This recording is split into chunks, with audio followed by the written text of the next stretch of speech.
Magandang araw po sa inyo lahat. Ito patuloy sa aking pagre-report sa inyo tungkol sa mga development sa mga kaso na hinggil doon sa mga flood control project. At i-report ko po na ngayong araw yung AMLAC, yung Anti-Money Laundering Council, nakakuha na po ng 2 freeze order.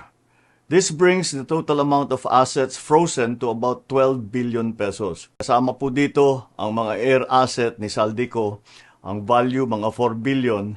At bukod pa ron, meron po tayong nakuhang 3,566 na bank account, 198 insurance policies, 247 motor vehicles, 178 real properties, 16 na e-wallet account, at saka air asset na frozen na. Umpisa lang po ito. Mas marami pong asset ay mafo-frozen para maibalik ang pera ng tao sa kanila. Ito po ang aming pangako that the money of the people will be given back to the people. Meron din pong development, yung ICI at saka ang DPWH, magsusumite po ng ebidensya sa ombudsman and magrekomenda sila ng kaso ng plunder, anti-graft, bribery, conflict of interest sa 8 congressman na may-ari ng mga construction company na may proyekto sa DPWH. Lastly, meron po akong